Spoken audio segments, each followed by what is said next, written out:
Happy Monday. We're back with some more trails. It is raining like heck out there. So I hope in general that it's unlikely, but I hope my power doesn't randomly go out or something like that. It shouldn't, but stranger things have happened. Alright. So last time we basically had fun in the rain. In Crossbell. We did a lot of the side quests within Crossbell, and we played Puyo Puyo Tetris.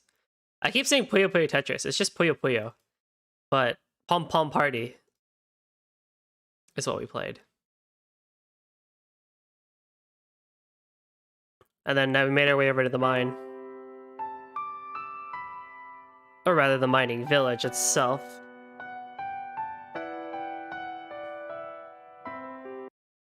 So, let's get on with it.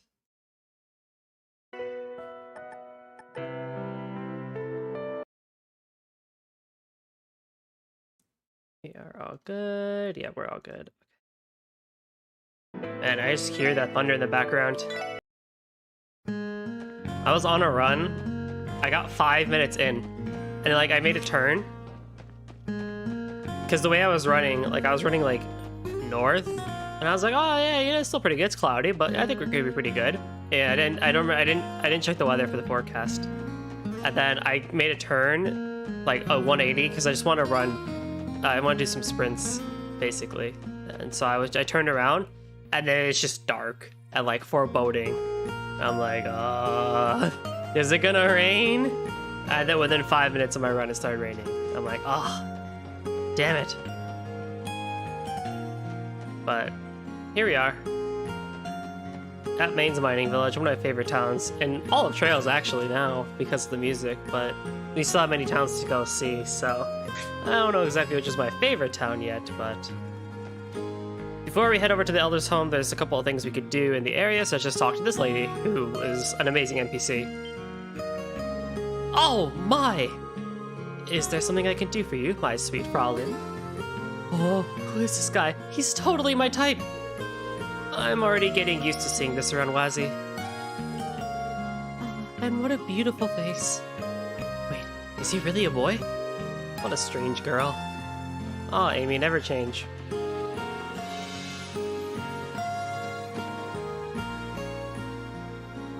We have a general store here that we can buy some stuff. We can buy a protective helmet for 800, a mini punching bag for 500. Heck yeah, I want to buy one of those. Any books? Any recipes? No. Okay. The miners have been looking more lively lately. I was worried they wouldn't get over what had happened. Guess I had nothing to worry about.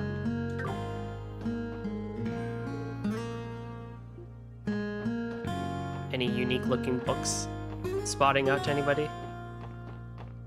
Don't see anything.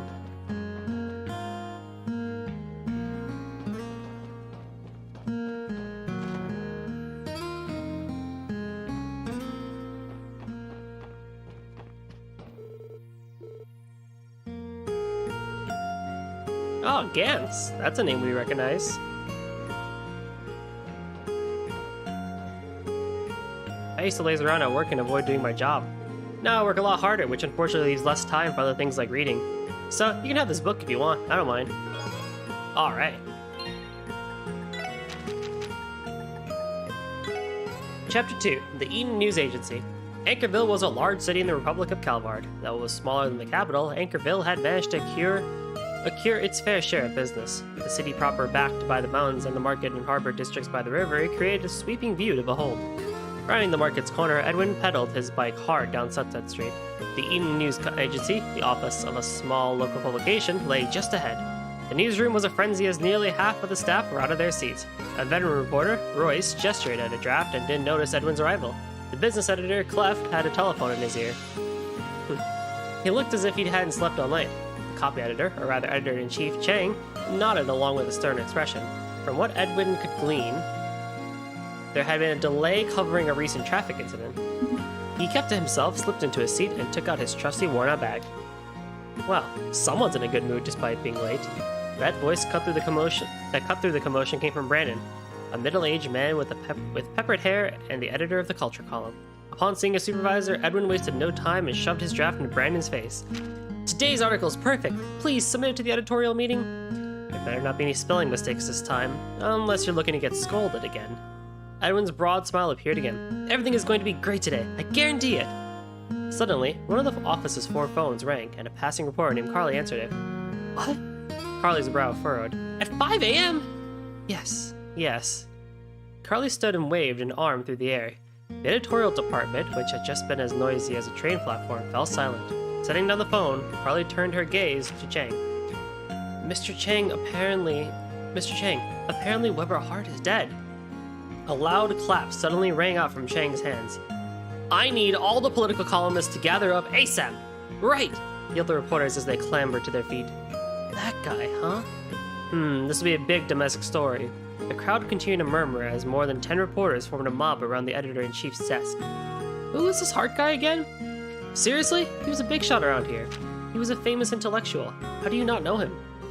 This is going to need to be a special feature, Brandon muttered amidst the other comments. He tossed Edwin's draft back to him. The afternoon editorial meeting's canceled, Ed. You're going to be assisting on the story.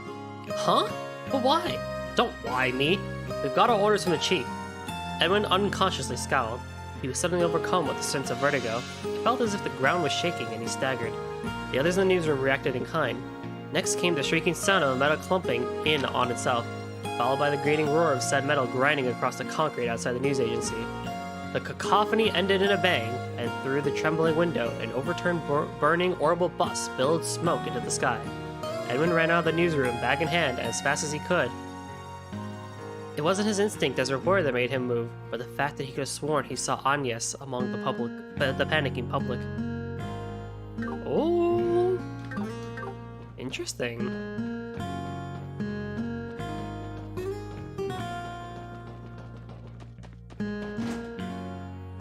Let's see if there's anyone we can talk to in the inn.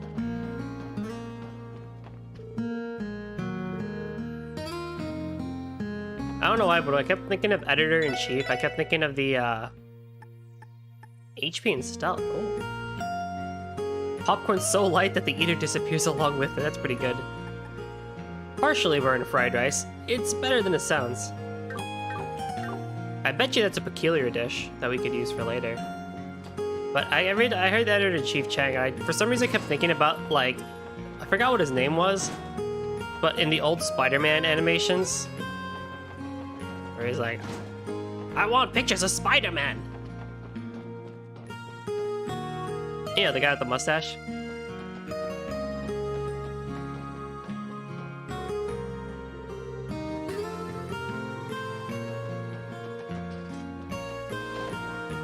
Somebody somewhere knows what I'm talking about.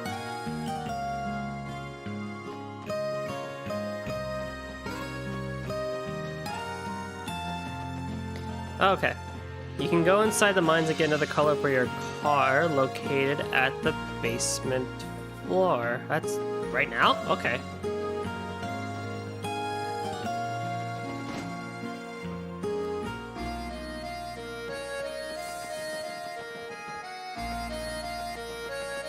I feel like we're going to be coming back in here anyway, but I mean, I could just turbo through.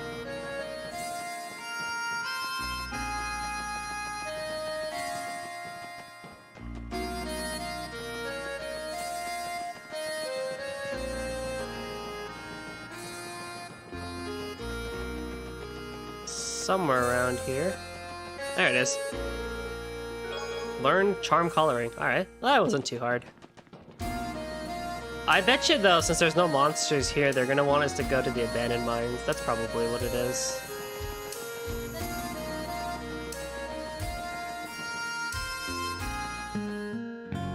If you go to the inn, you can learn the fried fish recipe. What? I was just there. By examining the poster on the left. Poster on the left. Oh! Cool. And then we already got the collectible item for Lloyd. Alrighty.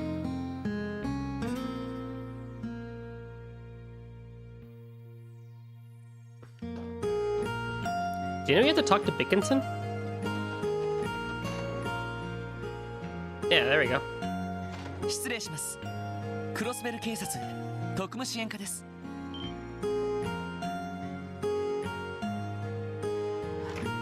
いやあ、君たちわざわざすまなかったね。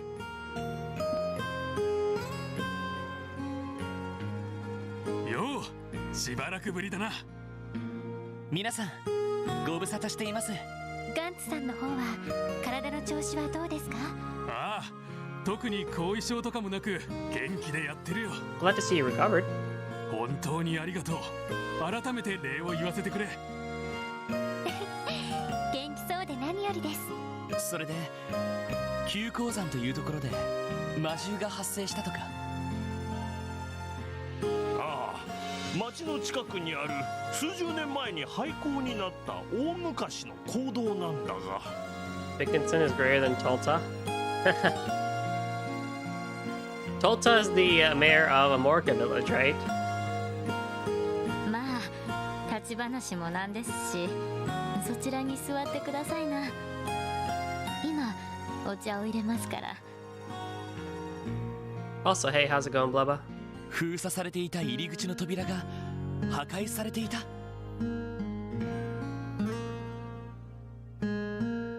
あ、数十年前のものだが、とても頑丈な扉だった。それが何者かに壊されているのを町の人間が発見してね。2日前には異常がなかったから、多分壊されたのは昨日だと思う。まったくふざけたことをしでかす野郎がいたもんだぜ。気になりますね。それで中を覗いてみると魔獣が徘徊していたと。 Oh, that's good. Yeah, the Midwest got hit with a major storm yesterday. My hometown actually got a tornado that swept through it. Everyone's okay, thankfully, but for the first time ever, I think in like 20 years or so at least, an actual tornado hit around that area. でもまあ、昔の坑道跡とかなら魔獣がいてもおかしくないよね。 And now it's thunderstorming over here. いや、そうじゃないんだ。I feel like spring has been more like harsh this year as opposed to previous years. おかしいと思ったのは坑道そのものでね。行動そのもの。なんつうかぼーっと光ってるんだよ。壁そのものが赤紫色の光に染まっているというか。 Oh, we don't have Tio who can analyze this stuff for us. それは確かに不気味ですね。数十年前の行動となると動力灯もなかったはずだ。何が原因で光っているのか確かに気になりますね。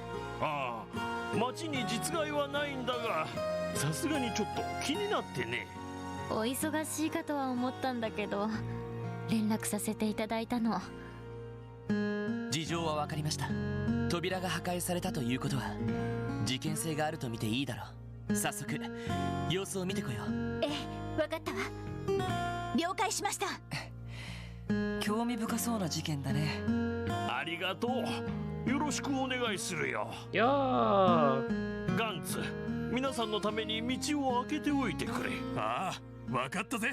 そんじゃあ先に行ってるから準備が済んだら来てくれよな。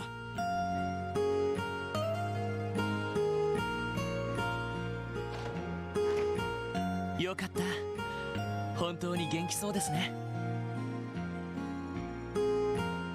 ああ、君たちのおかげさ。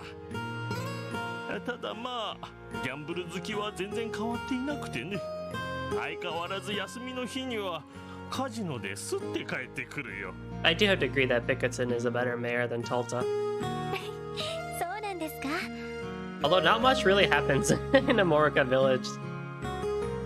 ま、身を持ち崩さなければ問題はないと思いますけど。そうだ、急鉱山というのは町を出てすぐのところなんですよね。ええ、少し下ってから北西に登った先にあるわ。何が原因かわからない。くれぐれも気をつけてくれ。Did you report everything?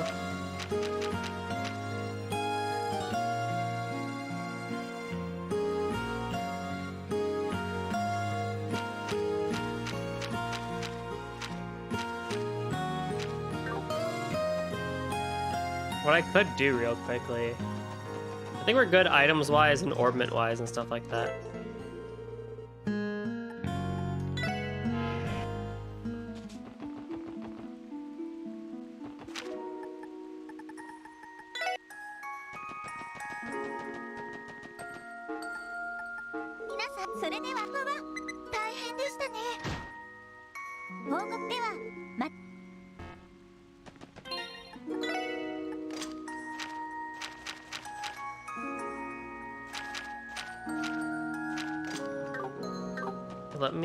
I'm probably gonna get more quartz. Maybe I will. I don't know. 5,000 money. Mira.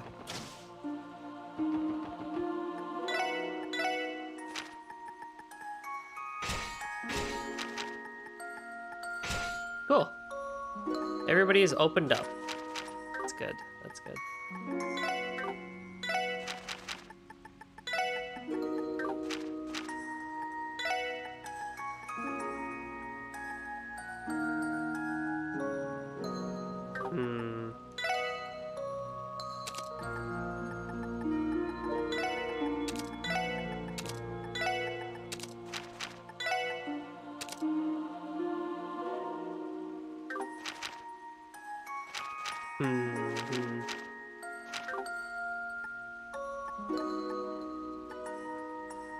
ATS 297, 267, 353, 307. Ha ha ha.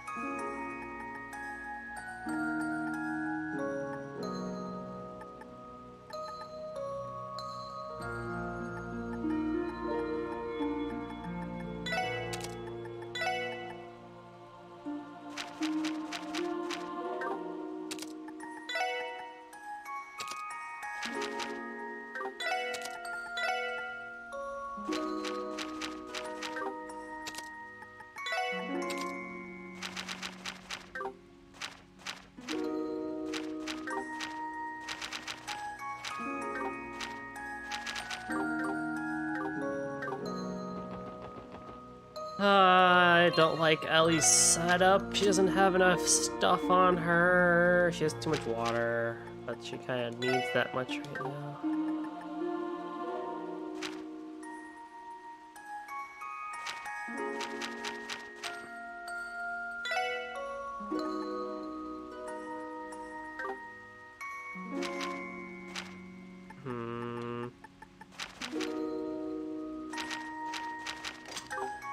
I'll worry about it later.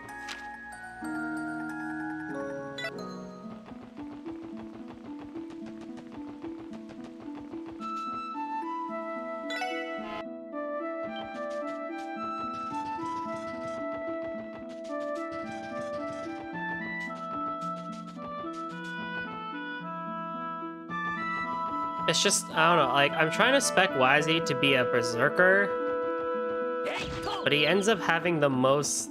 He actually ends up having a lot more variety to his art setup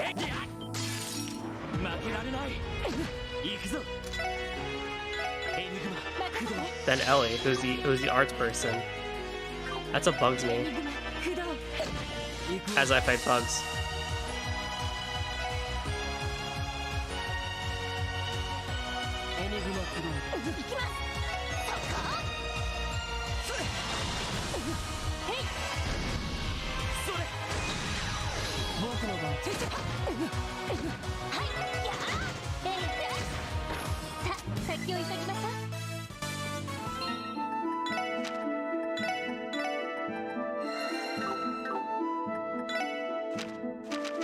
The thing though is Wazzy has a really good line. He has a great line here.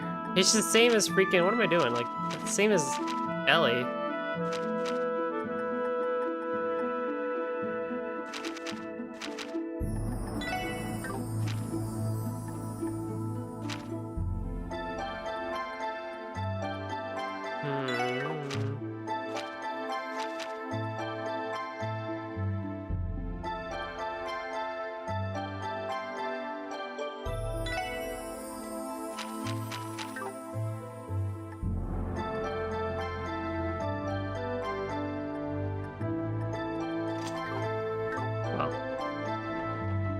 Hopefully we get more orbs.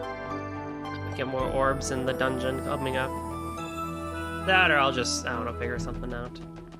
That's probably just how it's gonna be for Ellie right now until she gets more Sepith values on herself. There's not much I can do about that.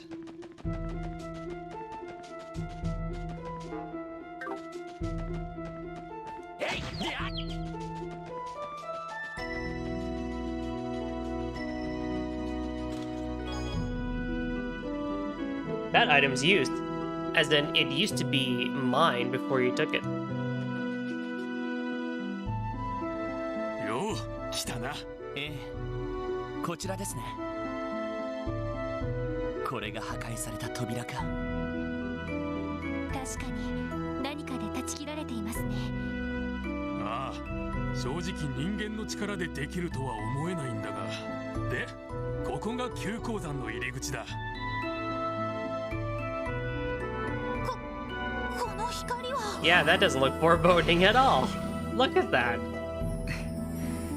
なんとも怪しげな雰囲気じゃないか。やばそうな魔獣もうろついているみたいだね。ああ。どうするロイド。場合によっては警備隊の方に連絡してもいいと思うけど。そうですね。捜索の手も増やせますし。 We got this. いや、まずは俺たちで内部の様子を調べてみよう。手に負いそうになかったら警備隊に応援を要請する。わかったわ。了解しました。まあ、それなら準備は万全にした方が良さそうだね。That's why I went back and reported everything. 多分ここを調べどうする？ Let's do it. それじゃあガンツさん、ちょっと調べてくるのでここで待っていてください。ああ、気をつけろよ。危ないと思ったらすぐに戻ってくるんだぞ。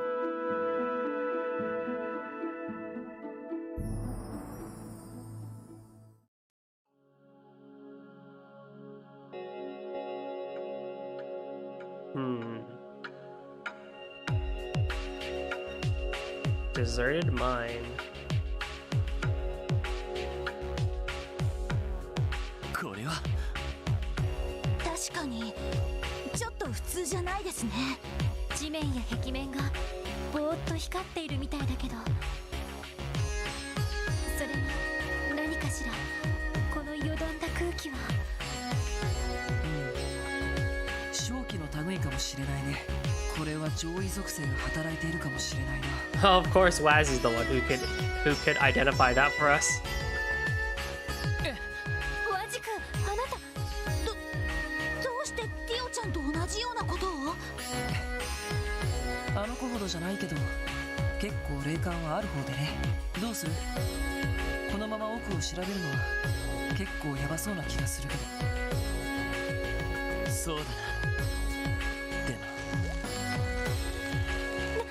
何かしら。この音は。いけない。皆さん下がってください。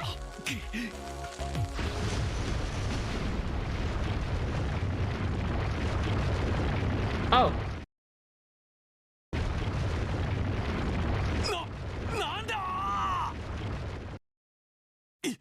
一体何？おーい！あんたら大丈夫か？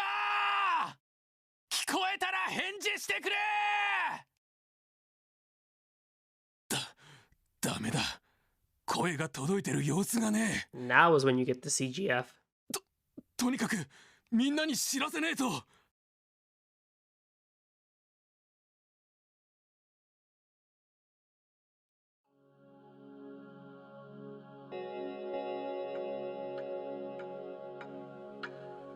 ガンツさん、聞こえますか？聞こえたら返事をしてください。ダメだ。完全に塞がったみたいだな。でもどうしていきなり崩落する直前何か音がしてたみたいだけど。そういや、どうして君が崩落するのが分かったんだい？かすかに火薬の匂いを感じて危険だと思ったんだけど。火薬？そういえばかすかに焦げ臭いような匂いがするね。でも火薬なんて最近ではめったに使われないはずだし、昔鉱山で使われていた葉っぱが爆発してしまったのかしら。いや、いくらなんでもこんな場所に残っていないだろう。多分爆薬を使ったトラップが発動したんだと思う。トラップでも確かにそうとしか思えないかも。なるほど、そうか。ジジジというのは仕掛けの火花の音だったんだね。おそらく It sounded like web to me, like web being strung, but I now understand. I can see that it being confused. I thought it was like some magical web being put over the entrance. 誰かが中に入ってから退路を断つための仕掛けだろう。 Because like the surrounding area almost looks like a spider, you know, like a spider cave of sorts. ひょっとしたら近くに潜んで遠隔操作で爆破したかもしれない。でも誰がそんなことを。まさか入り口の扉を破壊した。 That's a pretty good assumption. ああ、その可能性は高そうだ。何者かは知らないけど完全にはめられたみたいだな。そんな。大丈夫ですよ。こういう時のためにエニグマがあるわけですし。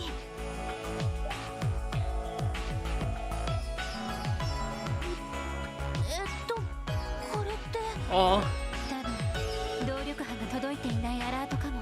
密閉された場所だと届きにくいってマニュアルに書いてあったわ。そうなんですか。やれやれ、そう都合よくはいかないか。仕方ない。こうなったら先へ進もう。もしかしたら別の出口が見つかるかもしれないし、下手にここに残っていたらまた爆破されるかもしれない。そうですね。遠隔操作の可能性もありますし。外にいたガンツさんが助けを呼んでくれているとは思うけれど、確かに犯人の狙いを考えると動いた方がいいかもしれないわね。やれやれ、とどまるは地獄、進むは苦難といったところか。君たちといるとほんと退屈しなくて済むな。その減らず口、今は心強いよ。補給はできない。とにかく力を合わせてなんとかこの場を切り抜けよう。や、了解です。 oh, you know you like him, Lloyd. You can now use burst in battle. When the burst gauge is full and all 4 party members can act, you can activate burst. This effect lasts until the gauge depletes. Oh, cool. So it's like CS2's burst. Act instantly, no cast time, recover from all elements, and impede enemy arts and crafts. Oh, shit. In every chapter, there'll be story events in which you will be able to use burst. When the burst gauge at the top right in the battle screen is full, you can select burst. Your party will dominate the turn order until the burst gauge has been depleted. During this time, all allies' elements will be recovered, attack power increases by 20%, and CP is generated automatically. Furthermore, arts that would normally take time to cast can be activated immediately. The burst gauge reflects your party's collective morale. It increases each time an ally attacks, and by attacking consecutively with Team Rush, it will fill more quickly. Conversely, being attacked will decrease the gauge. If the gauge is maxed out and burst is not activated within several turns, the gauge will drop 1 level. Aw, that's kind of stupid. Finally, burst cannot be activated while 1 or more characters are knocked out. Okay, that makes sense.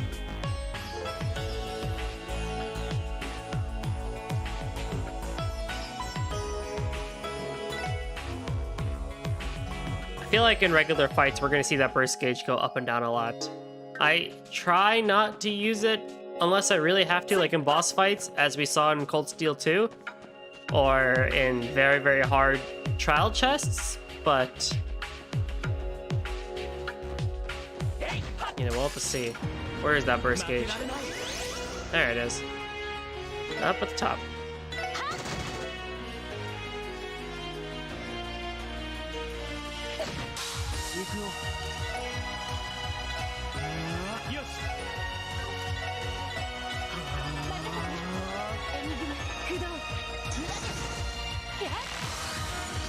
Weak to water and time mirage. Oh, weak to everything, but more so of the 4 main elements. Alright, well, that's cool.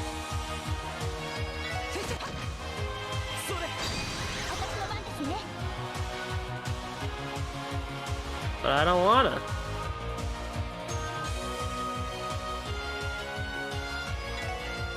Although what's interesting actually is burst mode in this game is with the whole party and not with 2 people. But I guess that makes sense because it makes sense because with, the whole thing with Cold Steel is the linking system.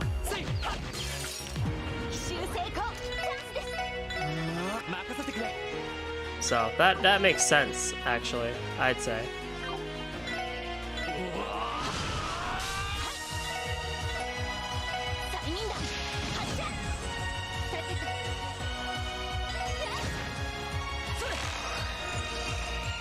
Fire and Mirage. No, I keep saying it. I keep saying Mirage for space. Oh man. Why is Soul Lord and Chaos Brain so expensive, man? I don't know, I'll never understand it.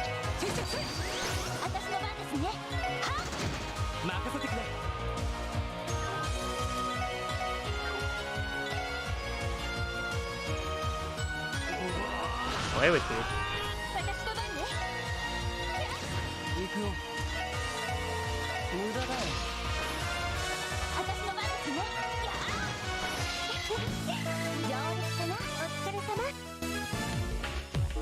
So we already started to see the Mirage, or not the Mirage, the burst gauge going down because I'm not using it in that turn. Turn. Good boy.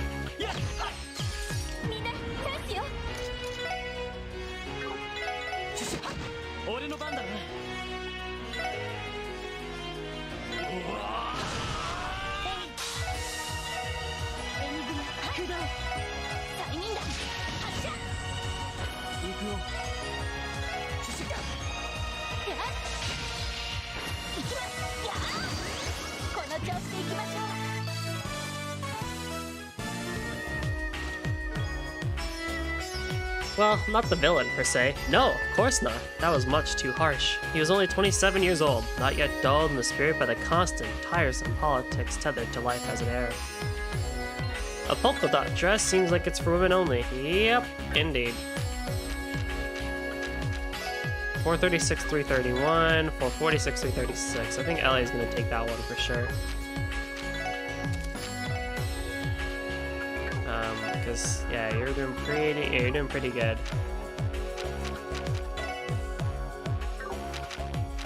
You know, you have an extra slot, so why not give you extra defense, Wazzy? Okay.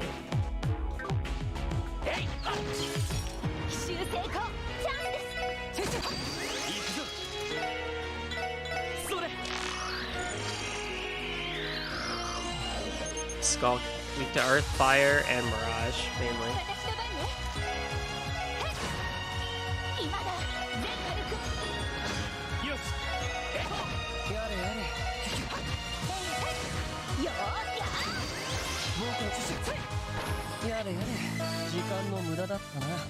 Okay, so with those, we gotta make sure we use arts on them because normally they'd be pretty strong. Got it!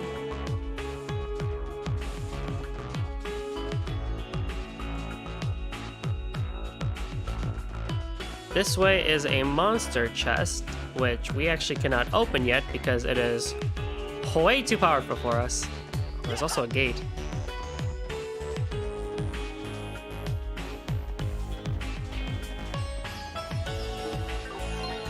It is a level 85 according to the guide, which I'm not strong enough yet for, so I won't be taking chances.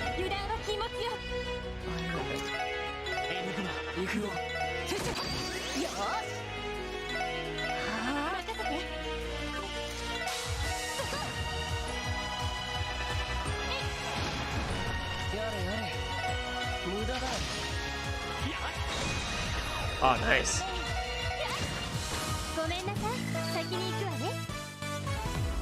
I wonder why certain arts came in here but didn't make it elsewhere in the game. In the games like photon shoot. Like, I'm surprised we don't see that one more often. Fire or wind? Yeah, fire.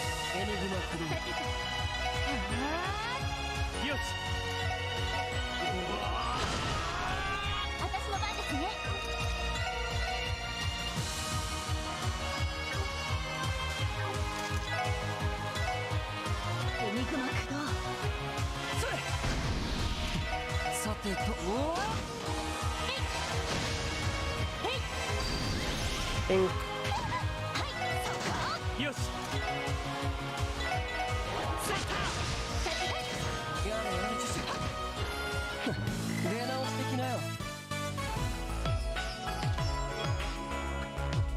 You're going to have to be thorough to open all of my buddies in this game. You know what they say, there's no chest for the weary.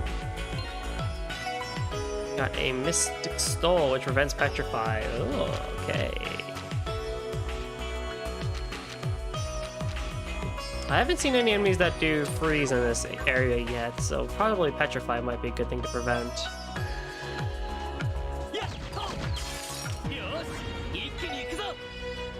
And oh man.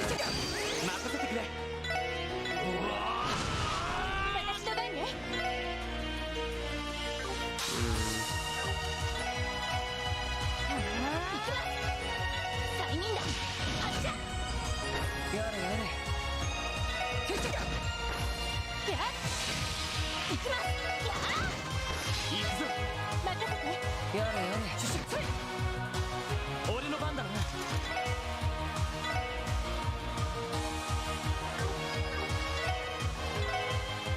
エニグマ駆動任せて。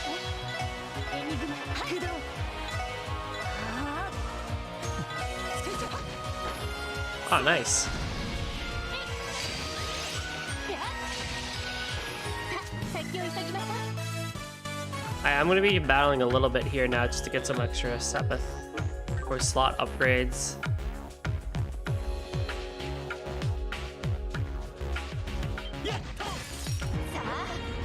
We need some slot upgrades. I need a higher order ice upgrade.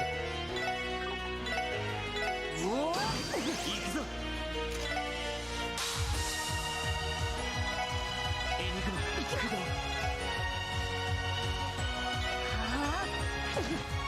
やっそれさてと。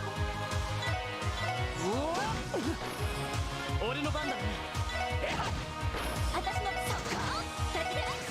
Oh, Ellie, come on now. いい夢は見られたか。 You had a crit. 奇襲成功。チャンスです。俺の番だなは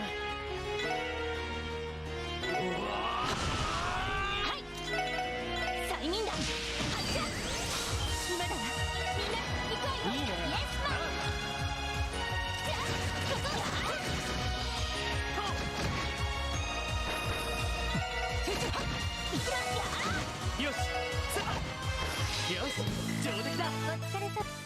Yeah, Wazzy actually needs some more defense on him because he gets hit a lot. He gets hit a lot.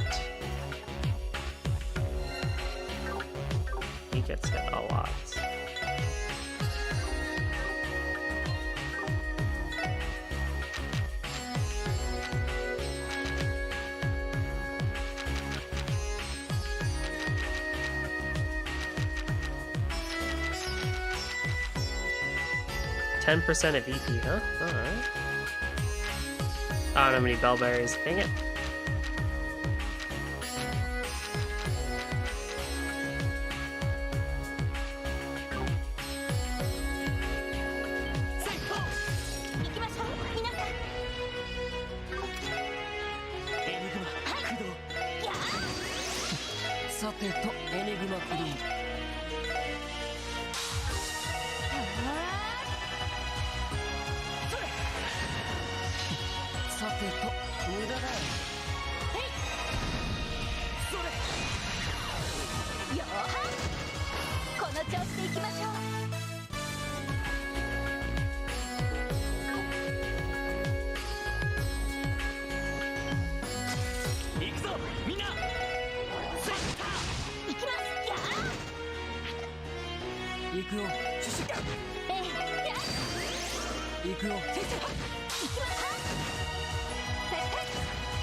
Thankfully the battles here are easy. I always dreamed of being plundered by the pirate Skirmer. Why did I have to be put in the middle of a landlocked state?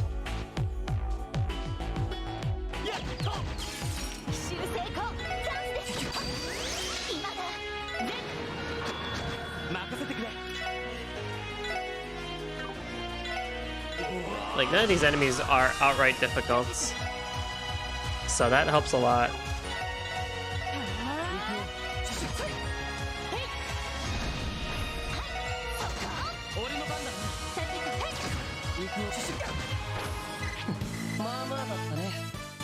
I missed Lloyd's movement from the previous game. He could go anywhere. He could go anywhere and smack a guy. Now, he spent so much time training with the first division, he forgot how to walk.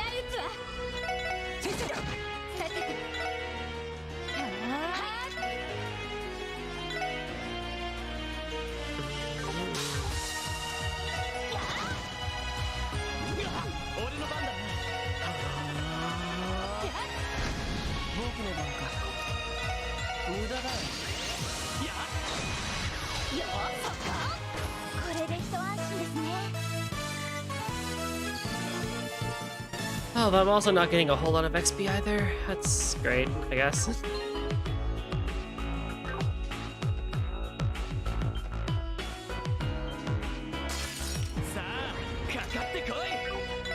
Kakapekoi.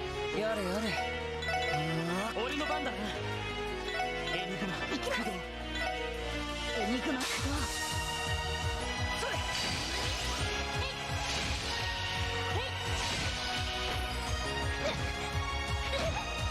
それ。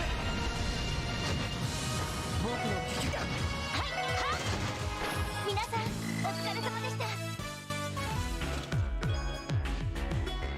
My name is Igno Chestoya. You opened my father. Prepare to die. What's that a reference to? Prevent and confuse.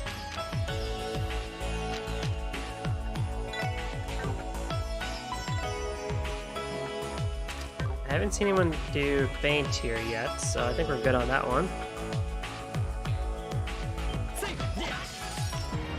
かかってきなよ。よーし。催眠弾発射。行くぞ。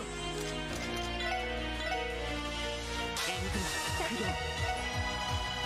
エニグマ駆動。行くよ。エニグマ駆動。やよーし。催眠弾発射。さてと。 Oh no. Oh no, it's just decimation. やれやれ。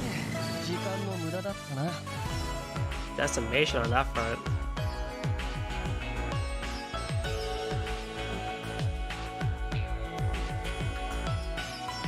こうして見るとこの紫の光は植物のものみたいだな。苔にキノコが多いみたいだけど。どう考えてもただの鉱山跡とは思えないような場所ですよね。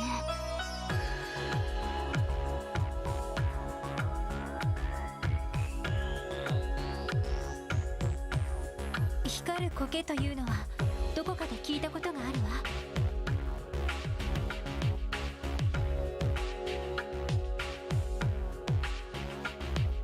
ゼムリアゴケという名前で薬にも使われるそうだけど。へえ、そんなものがあるのか。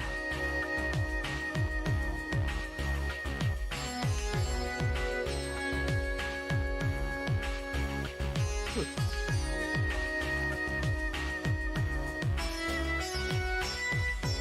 も聞いていた色とは全然違うのよね。別の種類かもしれないわ。いや、ゼムリア。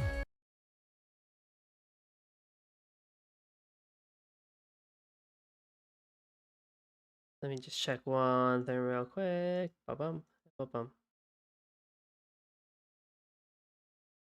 Thing. ヤゴケで合ってるよ。本来ゼムリアゴケは金色の光を放つんだけど、たまに七葉脈の影響を受けて色を変化させることがあるんだ。そうだったの。ちなみにキノコの方はホタルダケって種類だね。こちらは本来緑色の光を放つし、ここまで巨大化することはない。どうやら七葉脈の流れに何らかの異常があるみたいだね。 How do you know all this? 七葉脈の流れの異常。Wazzy is too smart, man. ということはトラップを仕掛けた犯人とは入り口の扉が壊されたのは昨日一日やそこらでこんな風に大量に繁殖するとは思えないしまあそうでもワジ君すごく博識だね。どこで仕入れた知識なの？ああ最近知り合った客に薬草とか詳しい人がいてさ店で刺しつ刺されつしてる時にいろいろ教えてもらったってわけ。 Oh. 聞くんじゃなかった。そんなことだろうと思ったよ。いくらホストの仕事とはいえ未成年でお酒は感心しないわね。人聞きが悪いな。あくまでノンアルコールのカクテルなんだけど。本当かよ。Burst can only be used at specific times in the story, but it's effective and can turn the tide of battles when available. Since attack power is raised by 20% and CP increases automatic casting, it can be easier to use. Burst mode can also be used to cancel all charging enemy attacks and crafts, allowing you to maneuver out of difficult situations. Because it's possible to immediately activate even the highest level arts, you can wipe out hordes of enemies if you have the EP to spare. Finally, dare forget to take full advantage of bursts during tough boss fights, monster chests, and so on. Have fun! Yep, that's pretty much when I was expecting to really use it. I don't really see any other time that I would really want to use it. A quartz fragment. Inner conflict, refusing to relieve itself. Cyril thrust himself upward from his sprawled position and placed the chest atop his dresser. He still had some hours to decide whether or not to tell Genevieve about it. Genevieve. I got a...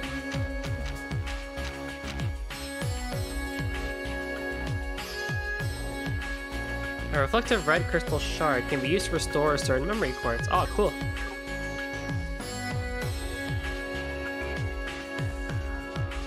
I wonder if that has to do with anything that, about Gwenter's lab or something, maybe? I don't know. Oh, new one.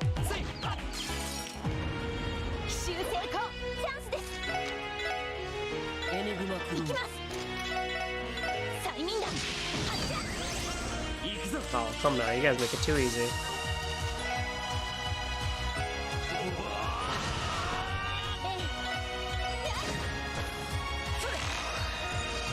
Water and wind. Its potent poison causes petrification. Oh, well, it's good thing it's a good thing I worked on that.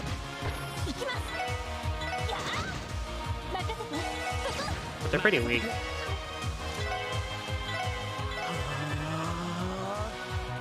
And they move pitifully slow.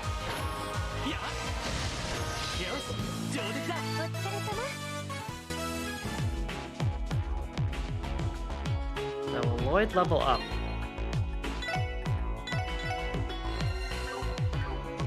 Probably not.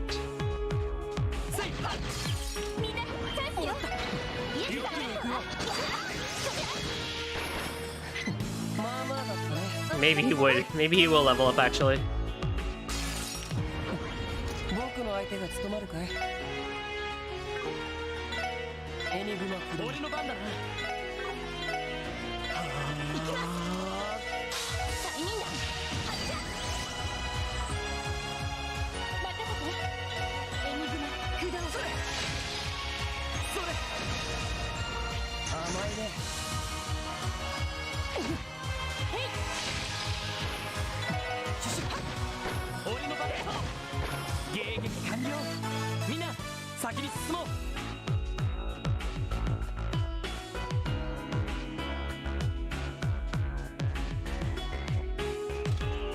First orb.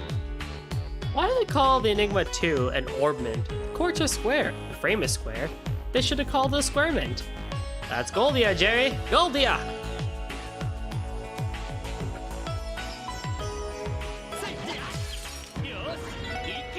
Well, we return to circles relatively soon, don't we?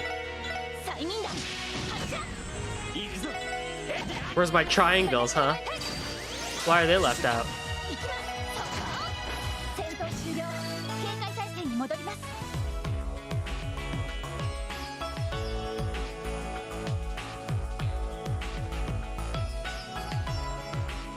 Oh, it's a biggin' boy.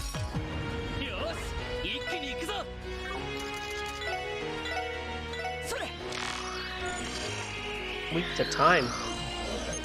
行くぞ。チャンスだ。よし、畳か。こんなところかしら。 No chance whatsoever.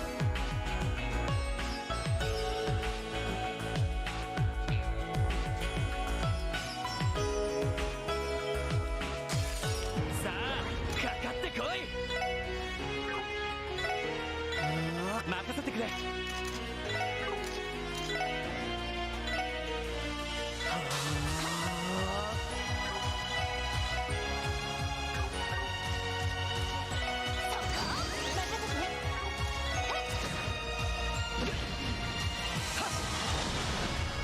それ。その程度じゃ俺たちは止められない。 Upon closer inspection, you notice this chest is made of grimwood. Don't panic, but you've just robbed the relative of a lawyer. Well, that doesn't make me feel that much better. So many of them here. かかってきなさい。俺の番だな。私の番ね。私の番ですね。いや、僕の父。敵、続けてくるわ。任せてくれ。私の番ですね。エニグマ、私の番ね。エニグマ、駆動。行くよ。 Nice try, little bug. 行くぞ。みんな大丈夫か。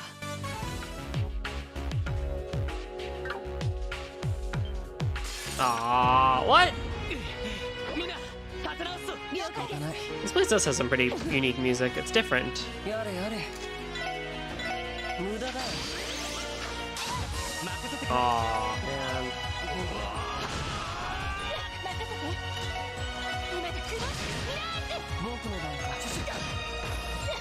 任せてくれ。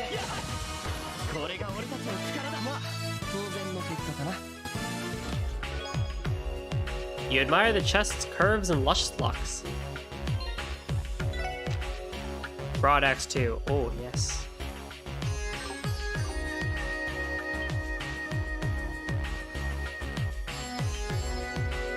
Fuzzy! 気をつけてください。仕方ない。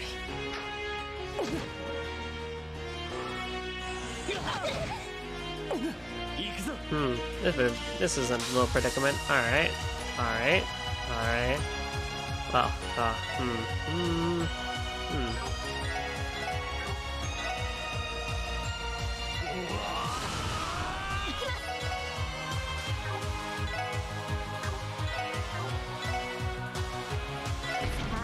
行きますよ。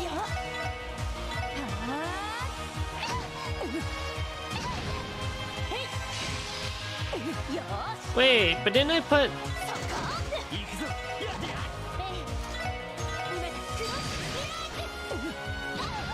くぞ。よし、もう大丈夫だ。 Oh, I took it off. Or no, Petrify is Void. Oh. And we got Wild Swan 2. Nice.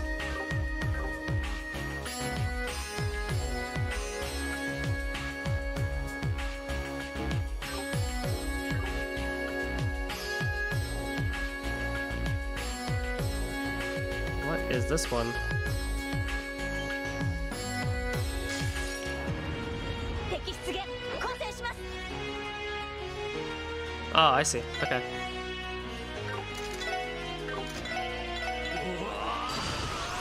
僕の番か。私の行きます。これがみんなの力ですね。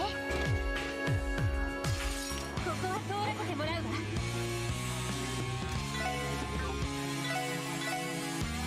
行俺の番だな。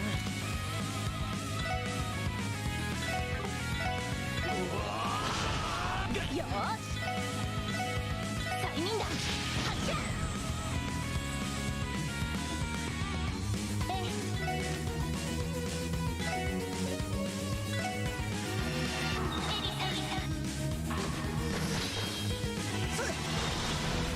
I'm sorry, Wazzy.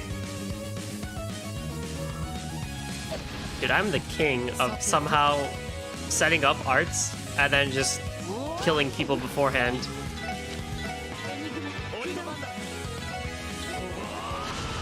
I do it so often.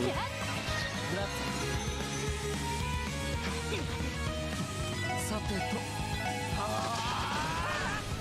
私の番ね。行きます。さあ行きますよ。俺の番だ。まだまだいける。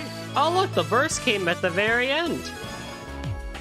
If this place had been deserted since before the Arbor Revolution, how did I have a quartz inside me? Did you know that one? Mind. Two.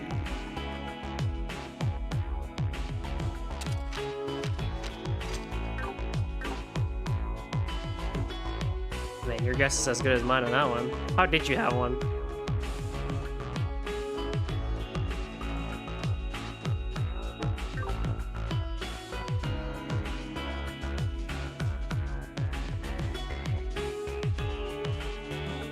It's a broken ladder. Well.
Whoa. That was weird.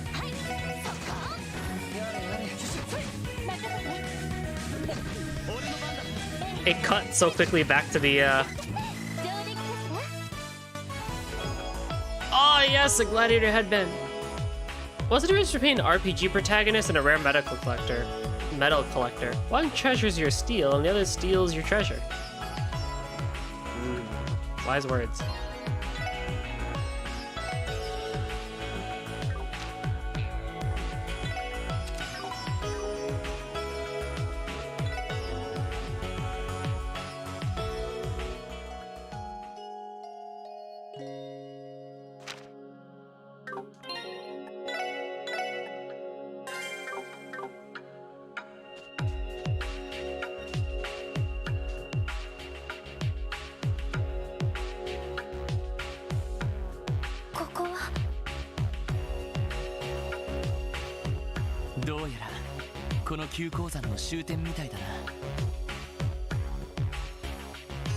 I wonder what boss is gonna be here, though.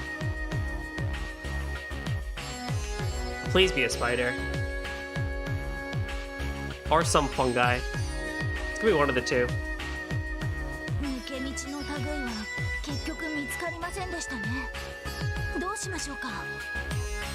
そうだな。危険かもしれないけど、入り口に引き返すしかなさそうだ。坑道内を調べた限り、他にトラップはなさそうだし。しかし消せないね。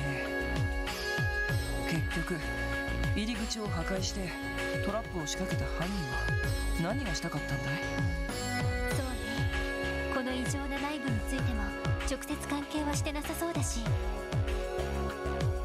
ひょっとして人形工房を訪ねた人たちとか？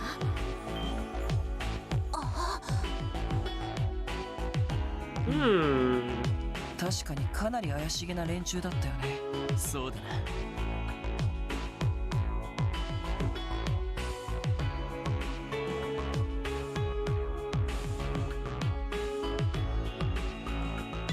いや、犯人は頑丈な扉を破壊したり爆薬を使ったトラップを仕掛けている。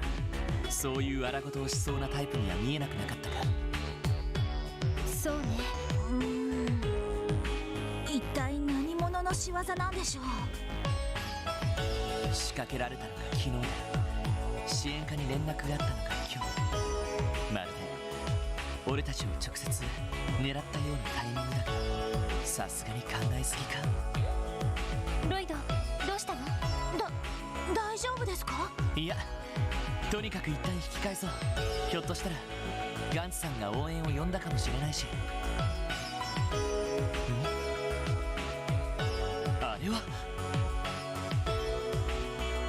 上だ、気を。何？ Oh, you're pretty. 魔獣。なんだこいつは。普通の魔獣じゃない。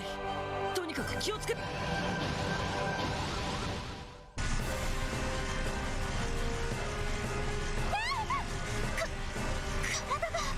なんだ、力が抜けて。この振動が力を奪っているのか。まずいね。くそ、エリーとノエルだけでも。バカなことを言わないでちょうだい。そうですよ、みんなで切り抜けないと。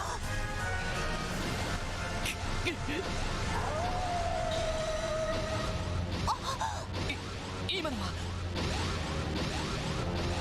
Hey, it's Randy. Does it count as a Kiseki save if it's your own party member? ランディ先輩、来てくれたの。Zeit!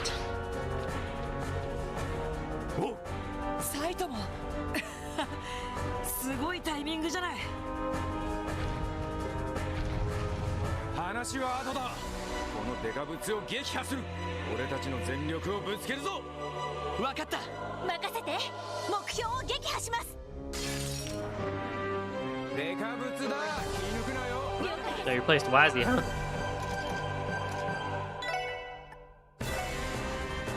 Oh, you're a Drake. A fairy Drake, too. Oh, that explains the colors. Weak to Earth and heavily a Mirage. Okay. Stat down is the only thing we can do. Okay, I can work with that. 私の番ですね。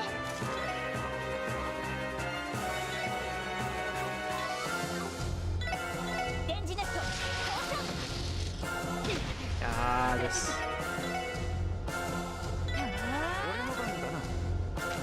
You don't come with Mirage. Nah, it's all good.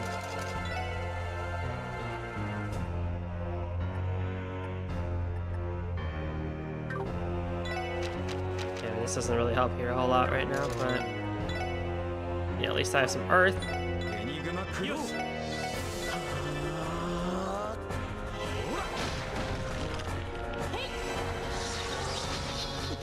376. Hi, yeah. 行きますよ。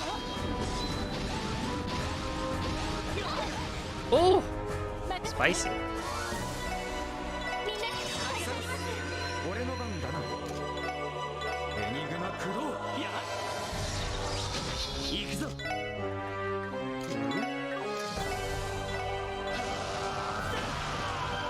チャンスだ。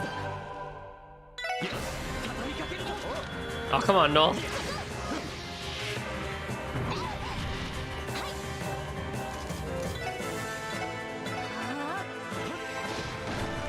せて。エニグマ。 Everyone's good health-wise. 任せろ。エニグマクロー。 Everyone's still good health-wise. エニグマ駆動。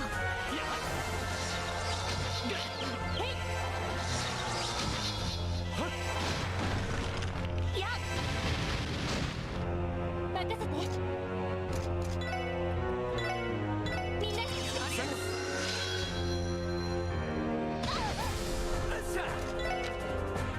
Asha. He changed the way he says that one.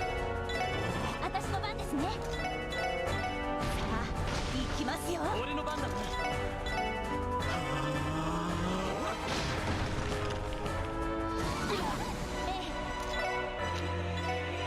エニグマ。 Live, Ellie, live. Whee! よし。電磁ネット。 Asha.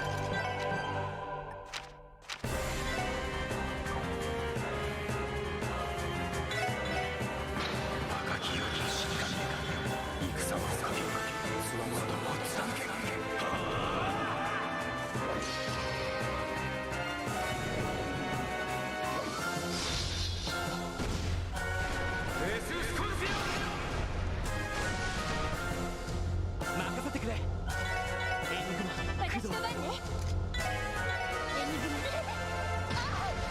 世話が Oh, thanks, bro. 任せろ。エニグマ駆動。行きます。さあ、行きますよ。行くぞ。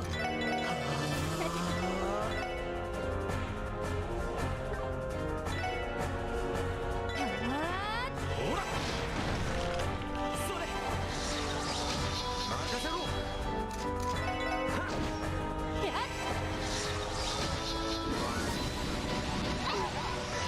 You're good.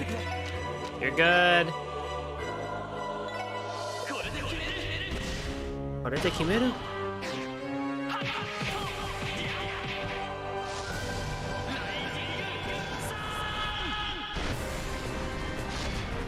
What did they commit? Nicked.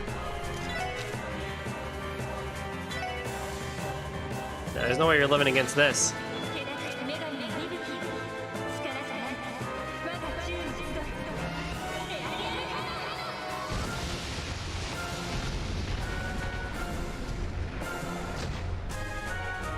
See?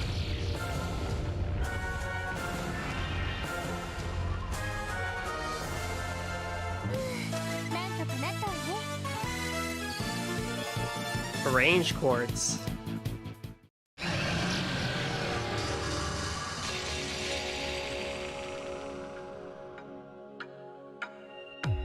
K- 消えた。今のは一体。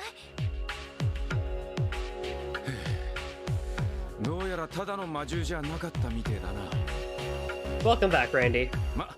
なんとか倒せてよかったぜ。 Marv, さすがランディ先輩。 how you doing?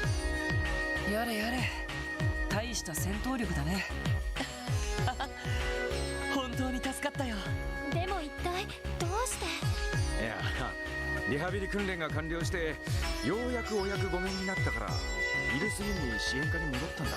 Same here. Same here. How goes the summer classes? そしたらお前らがマインズに向かったって聞いてな。せっかくだから追いかけたらちょうど騒ぎになってたってわけだ。そうだったのか。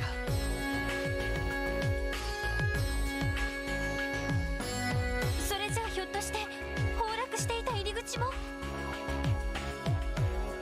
ああ、マインズの行員が総出で撤去してくれたぜ。 Oh no. Oh no.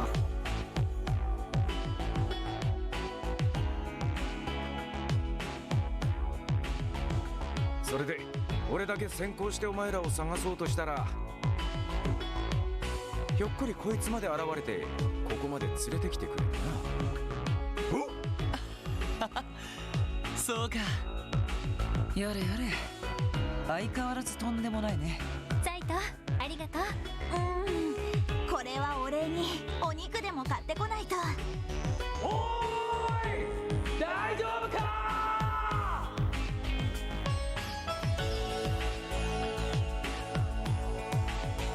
Man, it's ガ a ンさん、皆さんも。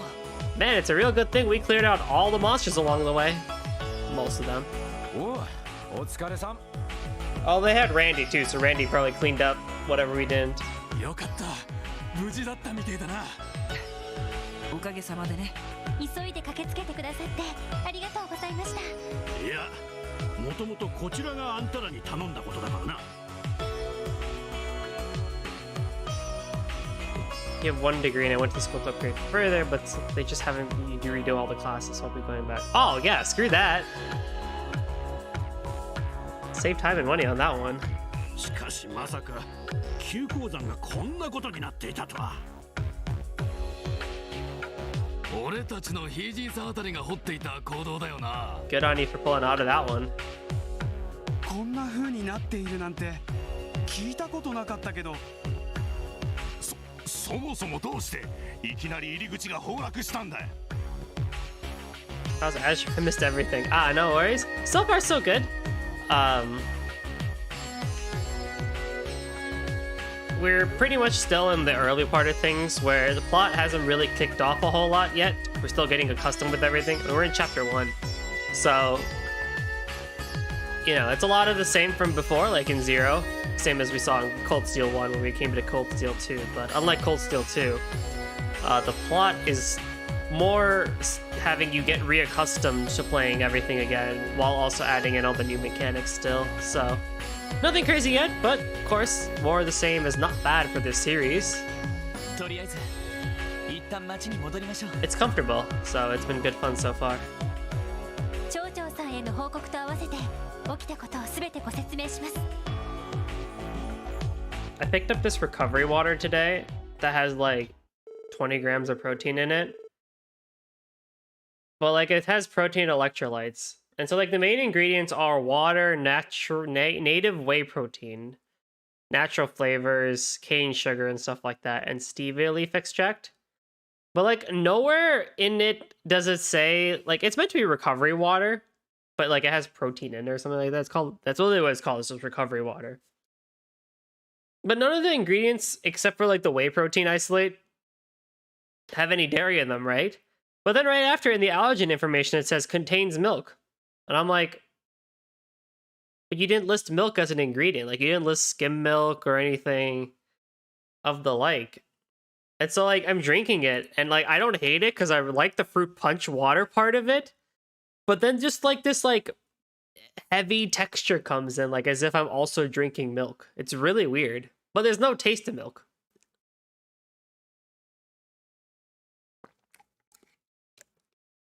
Like it starts out great, but the aftertaste is not great.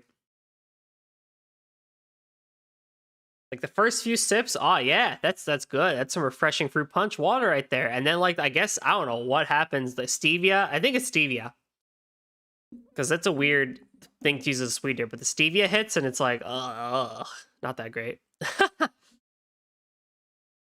After returning to Mainz, Lloyd and the others explained what had happened to Mayor Bickinson and the miners. It does, yeah. I'm not a big fan of it, but it's one way to do natural sweetening, I guess. In the end, there was no conclusive evidence pointing to who could have destroyed the gate or laid the trap at the entrance. The surrounding area was searched once again. After confirming the absence of anyone suspicious, the Guardian Force was contacted and additional patrols requested. Meanwhile, the Triple S made their way back to Crossbell City. Like, I wonder why they used stevia when they already had natural cane sugar in there. Like, what was the point of adding that extra bit of flavoring? You could have just stuck with natural cane sugar. I think we would have been perfectly fine, but... Oh. You see Amy's little heart. How did our car get here?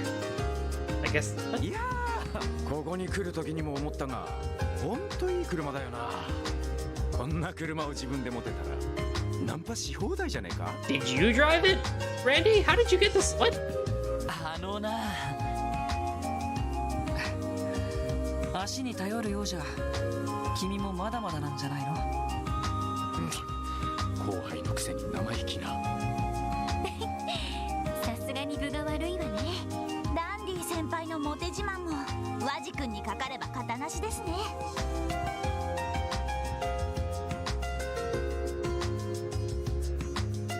ほらノエル、同じ警備隊出身なのに白状な。Dang. すみません。 It'd be that way, no. そういやランディ。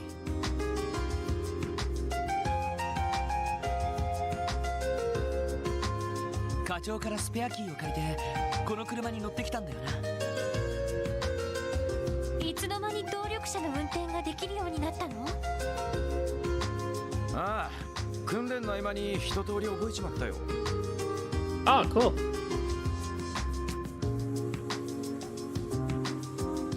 お前らも暇見て覚えろよ。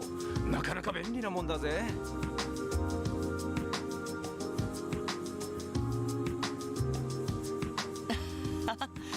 そうだな。今後のことを考えると覚えて損はないかもしれないわね。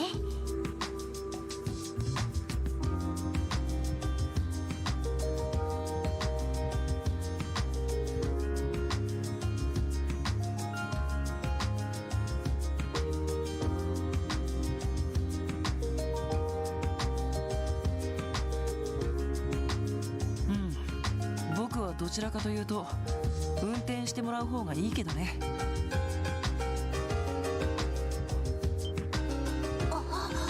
No, we're walking.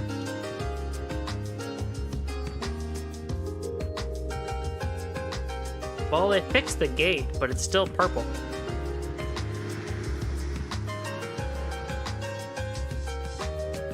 一体何者の仕業だったんだろうな。目的がはっきりしないのが余計に不気味な気がするわね。あの爆薬もどこで調達したんでしょう。警備隊でもほとんど使われていないものですけど。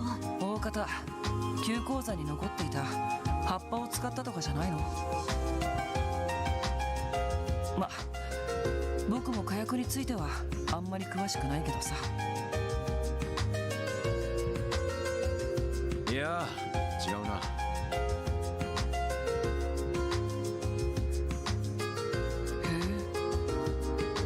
何か知っているの？入り口のあたりに漂っていた硝煙だが、調合されて 1,2 年くらいの新しい爆薬の匂いだった。 That's so. しかもかなり高性能のやつだ。そうなのか。でもよくご存知ですね。火薬を使った重火器は完全に廃れたわけじゃない。正規軍じゃめったに使われないが、未だに好んで使う物好きもいる。特にイエーガーあたりに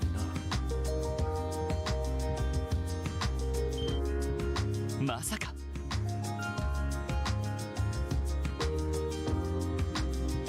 それって。まあくまで可能性の話さ。ちなみに今火薬式の重火器が一番使われているのはエレボニアだ。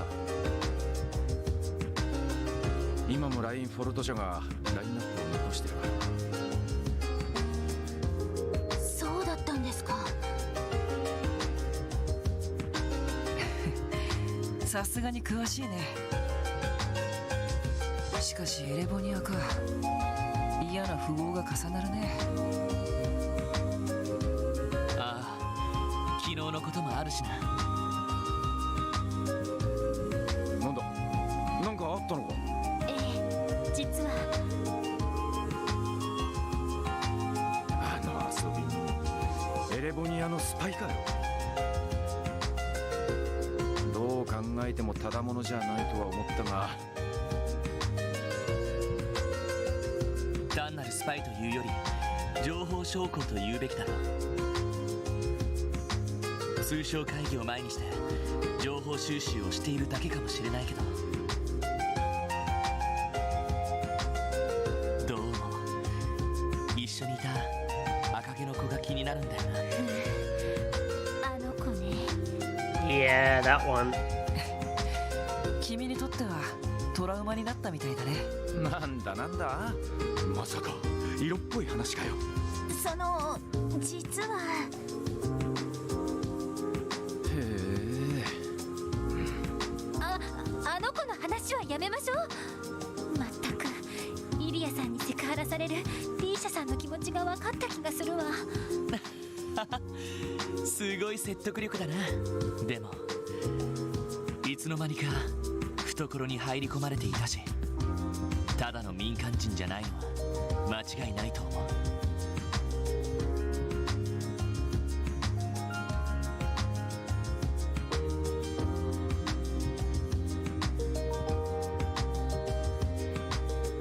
そういえば西クロスベル街道で会った人も帝国方面から来たんですよね。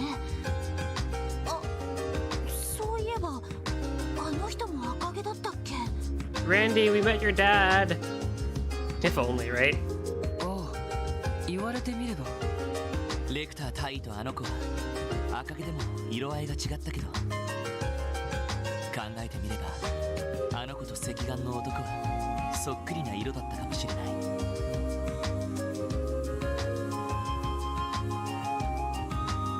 あれ、ひょっとしてつまり俺の赤毛もそいつらに似てるってわけだ。あ Wait, that wasn't actually your dad, right? Hang on now. もしかしなくても心当たりがあるみたいだね。参ったな。そうきたかよ。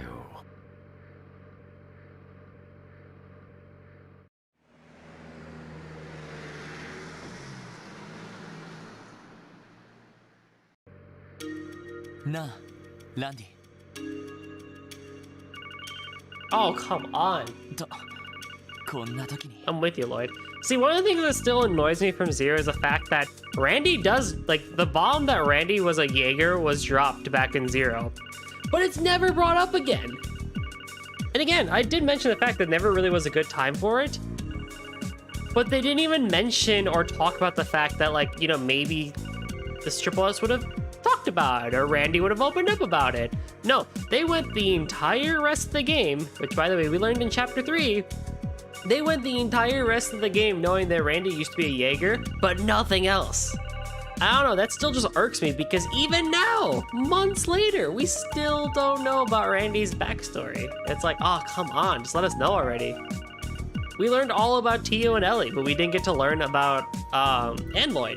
But we don't get to learn about Randy? はい、特務支援課ロイド・バニングスです。 Like, I guess if you hadn't, like, and not even then, if you had played all of Sky, then you know stuff about Ouroboros that's like really fucked up. If you played Sky the Third, then you've seen some fucked up shit. If you played Cold Steel 1 and 2, then you know about Scarlet, and Zephyr and stuff like that. So you know about how some of the Jaeger backstories are. It's not like Randy's is gonna be like some huge secret, like, oh man, it's probably one of the darkest things we've ever written. So it's like, just let us know already. It's a bit petty to, like, I don't know, I sound like I'm being really annoyed by it, which I kind of am, because it's like, how, like, because the longer you delay it, the more I, as the reader and the player, think, you know, it's probably a really big deal. Maybe it's like some really super dark, fucked up story, but I don't think it's going to be, because we've heard others that are pretty bad. So it's like, all right, could you just let us know a little bit about Randy now, please? ああ、ダドリーさん、出張と聞いていましたが、お戻りになったんですね。ああ、昼過ぎにな、エマ君から話は聞いた。世話になったようだな。いえ、気にしないでください。それよりも、何かあったんですか？ああ、一応お前たちにも伝えておこうと思ってな。ルバーチャー土地の新たな所有者が決まった。Oh shit. クリムゾン商会という会社だ。Crimson & Co. クリムゾン商会？ヘイユーではないんですか？電柱の裏をかくようにして電撃的に契約が結ばれたらしい。どうやら帝国方面からの裏工作もあったらしいな。帝国方面から？一体どういう会社なんですか？帝都でノイエ・ブランという高級クラブを経営している会社だ。クロスベル市にもその支店が1年ほど前にオープンしている。その会社がクロスベルに本格的に進出してきたわけだ。ですが当然ただの会社ではないんですよね。ああ、オルランドはそこにいるか？ランディですか？ええ、先ほど合流したので。 I feel like now that I went on a whole mini rant about it, now is when they're gonna tell me. クリムゾン商会については奴から話を聞くといい。また夜にでも連絡する。どうしたの？何やらきな臭そうな話をしてたみたいだけど。なるほどな。ルバーチェの跡地を狙ったか。ノエル、町に着いたら歓楽街に寄ってくれねえか。裏通りの手前まで頼む。それは構いませんけど。ランディ、クリムゾン商会っていうのはどういうか。ああ、高級クラブノイエ・ブランを経営する米国籍の会社。 Did we see it? I feel like that sounds familiar in Heimdall. Yeah, we probably saw it. しかしその実態は両兵の赤い星座が持っている資金調達用のダミー会社。 Maybe we didn't see it. No, we probably saw it. Knew it belonged.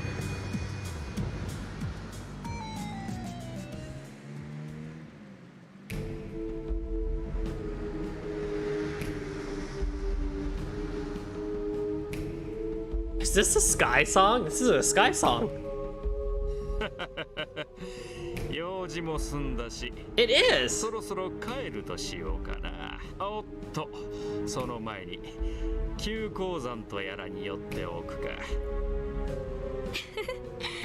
せいぜい気をつけて。 Oh yeah. 僕の方はこのままお役目に入らせてもらうよ。せいぜい頑張りたまえ。そうそう、今回の計画での我々の割り振りが決まったよ。こちらの方は私とナナチュウが担当することになりそうだ。へえ、あの人が来るのか。ま、今回はいろいろと面倒な連中も動きそうだし、いい判断かもしれないね。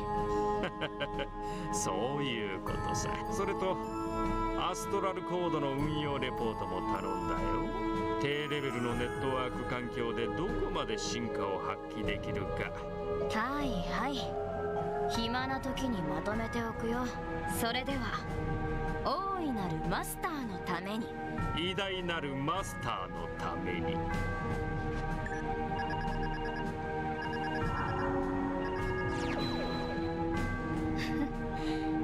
それじゃあ誰も見ていないけど、お約束と行かせてもらおうかな。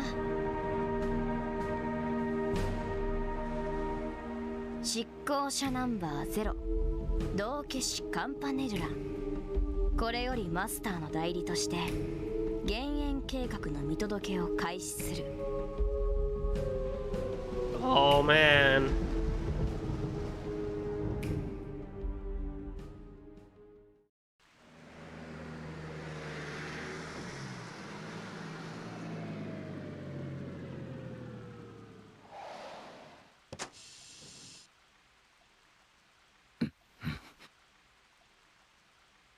Landy! 追いかけましょう。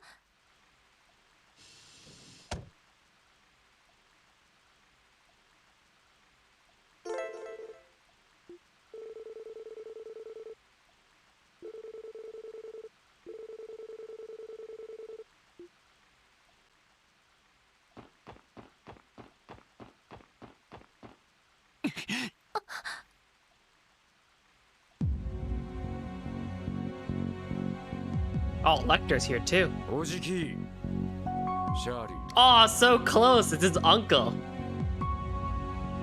So close. 久しぶりだね、ランディに。2年ぶりか。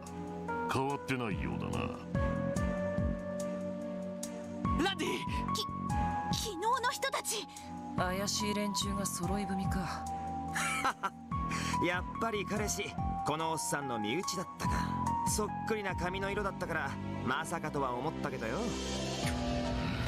レクター隊、どうしてあなたがここに？今回の買収について何か関係しているんですか？ああ、ちょいと裏工作な。いやー、なんとかヘイウェイのメガネを出し抜けてよかったぜ。楽しみだな。東方人外の時は撤退したけど、今度は思いっきり遊べそう。東方人外。去年カルバードで兵ゆえとやらかした戦争かなあ。おじき、どうしてクロスベルに来た？一体何をするつもりだ？ビジネスに決まってるだろ。それよりもランドルフ、貴様に伝えておくことがある。兄貴が言ったぞ。Oh. 半年ほど前だ。西風の頭と相打ちだった。あ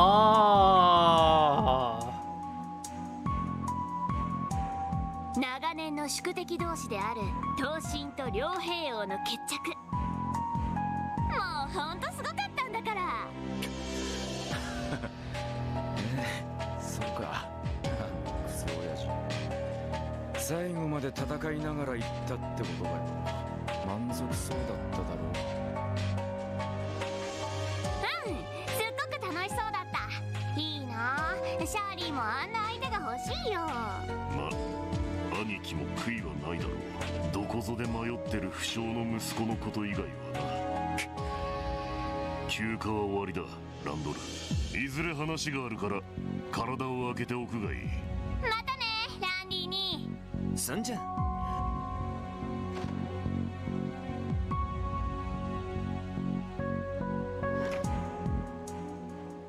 ランディ先輩。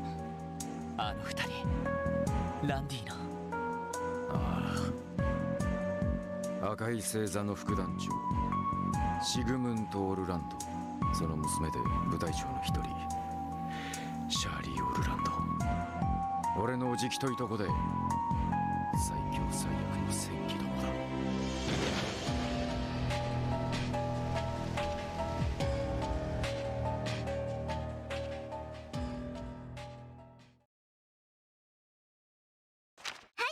お疲れ様でした。はい、おめでとうございます。ランクアップしました。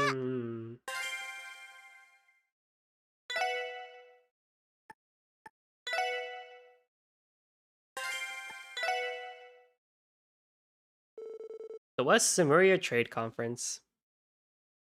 An international trade summit hosting prominent heads of state in Western Zemuria, as proposed by Crossbell's new elected mayor, Dieter Croy.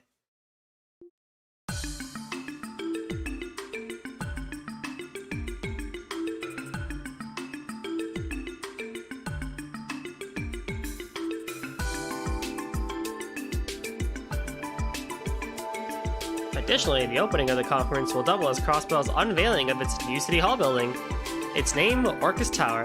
At 40 stories and 250 arch tall, the tower is the continent's first true skyscraper, and it's garnering attention all around Zemuria. It is the day before the international dignitaries are to arrive in Crossbell and attend the unveiling of Orcus Tower. The special sports section, meanwhile, has been called to police headquarters to attend a meeting about security measures. 以上が明日から3日間の通商会議の警備体制となります。ベルガード、タングラム門および国境付近にはすでに警備隊による検問体制が敷かれています。市内に関してはジョリッジ課長、ドノバン警部。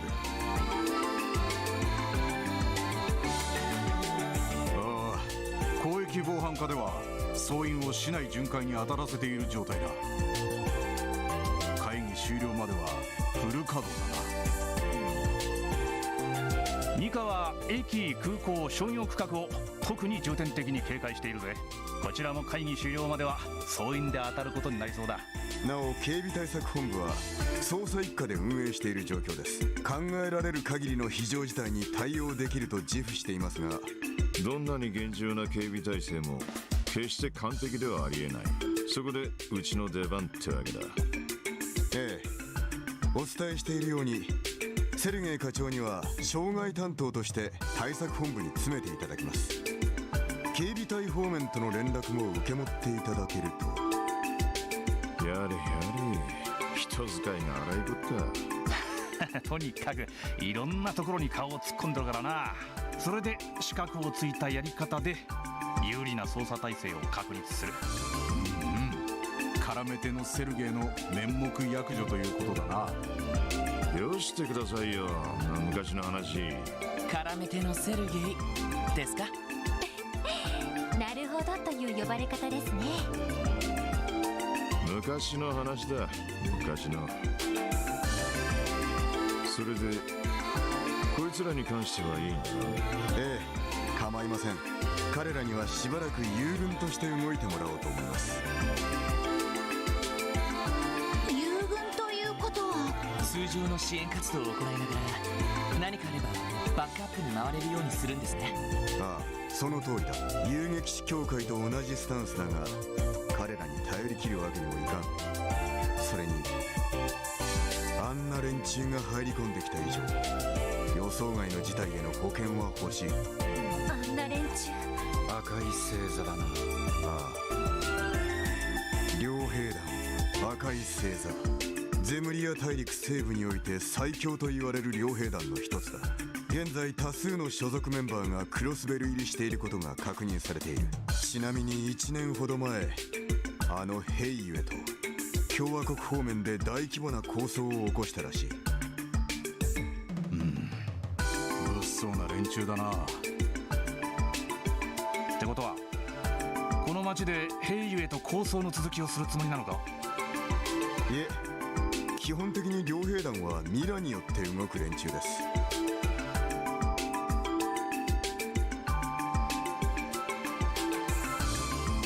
以前争っていたとはいえ、再び争う理由にはなりません。そうだな、オルランド。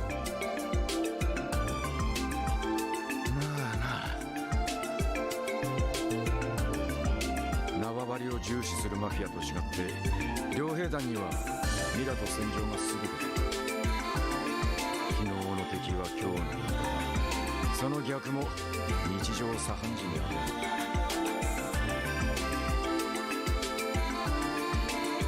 その意味で以前の構想を引っ張るというのは無駄だ。そうなると一つの謎が浮上してくるわけだ。どうして赤い星座がクロスベル入りしたのかっていう。一家でも探ってはいるが、その目的は未だ判明していない。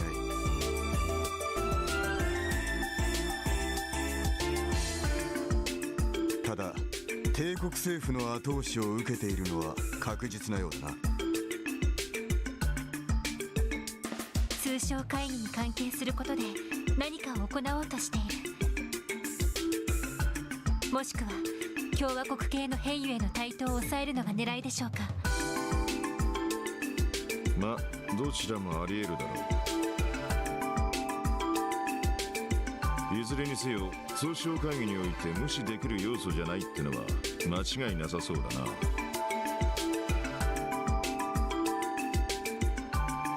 ええ、無論です。ちなみに赤い星座だが、クロスベル市の周辺にも何度か足を伸ばしているらしい。もし各地を回ることがあれば、その辺りの動向も探ってほしい。了解しました。それでは支援要請に対応しつつ赤い星座の情報収集を行います。何かありましたら各方面に応援に行きますので、いつでも連絡してください。お、頼りにしてるぜ。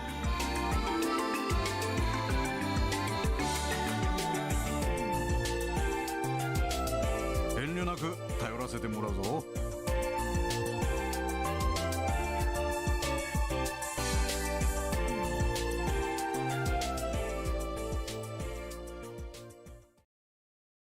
Chapter 2, the West Zemuria Trade Conference. Oh, this happens now? Oh boy. Reen! Get on it, boy!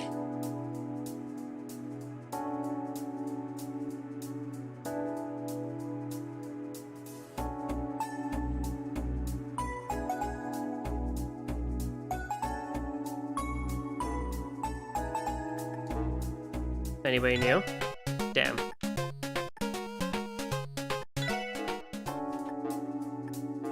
Old marker, robots extermination, ancient text investigation. Okay. New doctor's request. and CGF training exercise. 緊急度が高そうなのは警備隊とウルスラ病院からか。でもあのダグラス教官から呼ばれることになるなんてな。ダグラス教官、警備隊の副司令になった方よね。ああ、副司令になられる前は警察学校の教官をされていたんだ。基礎体力の向上から格闘訓練、トンファーによる制圧術なんかをみっちり叩き込まれたよ。もともと警備隊のホープとして期待されていた方だったんです。でもあの前警備隊司令に疎まれて官職に回されたらしくて。俺も演習で世話になったが凄まじくタフな兄さんだよな。戦闘力で言ったら多分警備隊ナンバーワンなんじゃないか。なるほど、随分すごそうな方ね。でも警備隊との関係を考えると一度お会いしておきたいわね。ああ、挨拶がてら行ってみよう。それとウルスラ病院に新たに赴任した教授からか。ヨアヒムに代わって薬学と神経科の両部門を引き継ぐ人物。まあどうしても警戒しちまうな。でもこのセイランドっていうのはどこかで聞いたことがあるね。確かレミフェリアあたりで有名な名前じゃなかったっけ。レミフェリアの医療メーカーでセイランド社というところがあるわね。太閤家ともゆかりのあるメーカーだけど、その関係者の可能性はあるかも。そうなるとそこまで怪しい人物じゃなさそうだけど、まあいい。例の薬についての話もあるみたいだし君の憧れのお姉さんもいるみたいだしね。ナース服が凄まじく似合ってる聖女様みたいな人なんだって。いや、セシル姉は昔からお世話になっているだけで。っていうかワジ、面識ないのになんで知ってるんだよ。悪い悪い、俺が話しちまった。ランディ、おロイド、ちょっと動揺しすぎだわ。結構図星みたいですね。確かに素敵な人だったからわかる気がしますけど。まあそれはそれとして、その先生に会う前にセシル姉には話を聞いておきたいかな。ヨアヒムが残したダメージから病院が立ち直れているかも心配だし。 We never checked in? Like nobody checked in? そうね。あ、でもしずくちゃんは今日は町に来ているのよね。さっきキーヤちゃんがギルドに遊びに行ってたし。ああ、今日は一日しずくちゃんと遊ぶんだってギルドにいるだろうから、時間があったら行ってみよう。ええ、そうしましょう。雫っていうのはあの風の牽制の娘だっけ。なあ、ちょうどキーボーと同じくらいの年になるな。あのお堅いおっさんの娘とは思えないくらいのいい子だぜ。しずくちゃん、可愛いですよね。フランも会ったことがあるらしくてすごく騒いでいましたよ。なるほどね。となると今日は挨拶がてらクロスベル各地を回るわけだ。赤い星座って連中の動向なんかも探りながら。Yeah, good. Call it out, Wazzy. I'm with you. 君ね。ああ、いい。こいつのツッコミももっともだ。元身内が言うのもなんだが、あの連中は正直シャレになる。多分急降山に爆薬を仕掛けたのも連中の可能性が高いだろうし。ランディ、そんな風に決めつけなくてもいいんじゃ。おじきとシャーリー、あの二人のことはよく知っている。断言はできるが、支援家の力量を試したんだ。古巣を捨てた俺が流れ着いたのがどの程度やれる場所なのか。それだけのために。別に害があるわけじゃない。単なる好奇心であんなことをやれるような連中ってわけだね。あの程度のトラップなんざ連中には挨拶程度。その意味じゃせっかく戻りはしたが、俺一人で連中の動向を調べた方が。だったらなおさらだ。確かに赤い星座というのは放置できる連中じゃないだろう。クロスベルへの来訪目的にしても帝国政府との関係にしても、いずれ突き止めていく必要がある。ただしあくまで特務支援家としてだ。ロイド、俺たちにはランディが必要だし、ランディを一人にするつもりもない。ランディだって一人で動いて何かできる見込みはないんだろう。だったら勝手に動くなんて言わないでくれ。相変わらず大した口説き文句だね。でもその通りですよ。こういう時に力を合わせるのが特務支援家なんですよね。ええ、もちろんよ。あの教団事件でも私たちは全員の力を合わせて立ち向かった。ランディ、今回も同じではないの？悪い、つまらないことを言いかけたみてえだ。ああ、とにかく車もあることだし、今日は支援要請を片付けながら郊外を回ってみよう。ベルガード門やアルモリカ村にも足を伸ばしてもいいかもしれない。 Oh boy. そうね、久しぶりだし。 So much walking. そういえばソーニャ司令の方はベルガード門にいらっしゃるのよね。ええ、そのはずです。通商会議に向けての対応で忙しくされていると思いますけど。ミレイユのやつもいるはずだし、そっちに顔を出してもいいかもな。それじゃあ出かけるとしようか。Yep, support members if we have more than 4 people.